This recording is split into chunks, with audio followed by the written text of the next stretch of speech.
Assalamualaikum warahmatullahi wabarakatuh.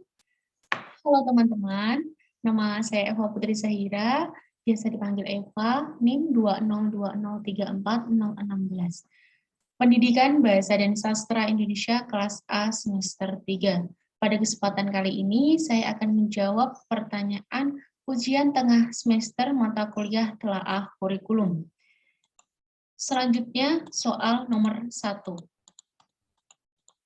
Jawaban saya mengenai soal nomor 1, ada 4 sumber prinsip pengembangan kurikulum, yaitu data empiris, empirical data, data eksperimen, eksperimen data, cerita atau legenda yang hidup di masyarakat atau biasa disebut folklore of kurikulum, dan akal sehat, common sense, yang dikemukakan Olivia pada tahun 1992. Dari keempat sumber prinsip pengembangan kurikulum tersebut, menurut saya sangat penting dan harus digunakan dalam proses pengembangan kurikulum yang dijadikan sebagai pegangan. Karena keempat sumber prinsip pengembangan kurikulum saling berkaitan satu sama lain. Data empiris merujuk pada pengalaman yang terdokumentasi dan terbukti efektif. Data eksperimen merujuk pada temuan-temuan hasil penelitian. Data hasil temuan penelitian merupakan data yang dipandang valid, sehingga tingkat kebenaran lebih meyakinkan untuk dijadikan prinsip dalam pengembangan kurikulum. Namun demikian, dalam fakta kehidupan, data hasil penelitian hard data itu sifatnya sangat terbatas, dan penilaian akal sehat pikiran atau common sense. Selanjutnya soal nomor 2.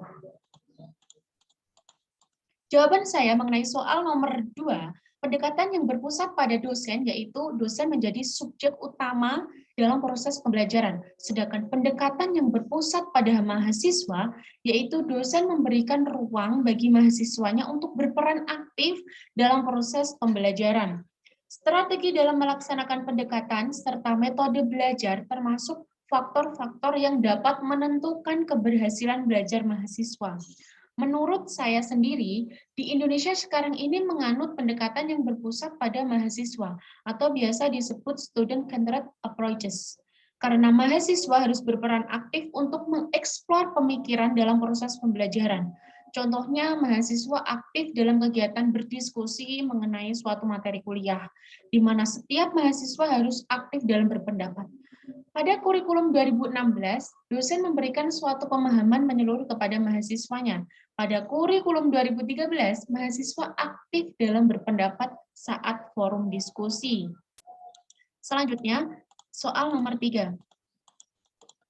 Jawaban saya mengenai soal nomor 3, isi kurikulum terdiri 3. Yang pertama, logika, yang kedua, etika, yang ketiga adalah estetika. Yang pertama adalah logika. Mata pelajaran yang sesuai dengan logika ini, saya mengambil mata pelajaran Bahasa Indonesia, karena mata pelajaran tersebut mempelajari hal yang langsung dapat menemukan subjek dan objeknya.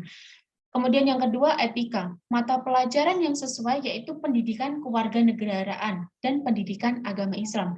Karena kedua mata pelajaran tersebut memberikan pengetahuan bagi siswa atau mahasiswa sekalipun mengenai kode etika dalam hal apapun berdasarkan suatu tindakan.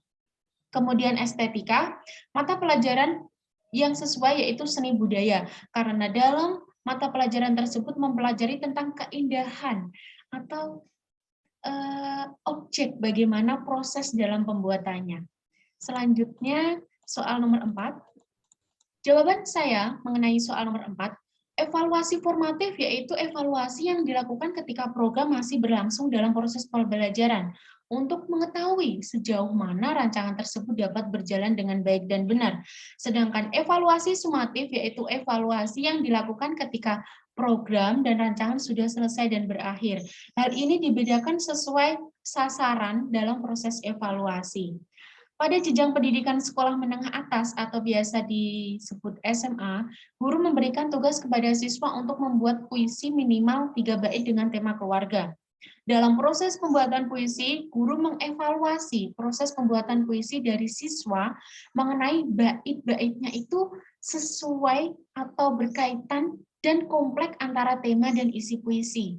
Jika sudah selaras atau berkaitan antara bait satu dengan bait lainnya, selanjutnya tahap Evaluasi berakhir yaitu pembacaan puisi, maka guru akan memberikan penilaian akhir dalam bab pembuatan puisi. Kemudian soal yang terakhir, jawaban saya mengenai soal nomor 5, yaitu prinsip pengembangan kurikulum harus dipenuhi, yaitu prinsip relevansi. Karena prinsip ini berjalan dengan penyesuaian pada individu, bahkan masyarakat. Prinsip tersebut dibedakan menjadi dua. Yang pertama, prinsip eksternal, yang kedua adalah prinsip internal. Prinsip eksternal yaitu kurikulum harus sesuai tuntutan dan kebutuhan masyarakat pada masa kini dan mendatang. Kemudian internal yaitu penyesuaian antar komponen kurikulum itu sendiri. Contohnya di sini saya mengambil pada kurikulum 2013. Pada kurikulum ini terdapat sistem zonasi. Dalam penerimaan siswa baru diutamakan diterima sesuai wilayah tempat tinggal. Hal ini menunjukkan adanya suatu pemerataan layanan pendidikan dan kualitas pendidikan. Tujuannya untuk mengurangi ketimpangan kualitas pendidikan, terutama di sistem sekolahan. Selain itu juga siswa perlu dikenalkan dengan wilayah tempat tinggalnya dalam proses pendidikan. Terima kasih, itu tadi jawaban saya mengenai soal-soal mata kuliah telaah kurikulum ujian tengah semester.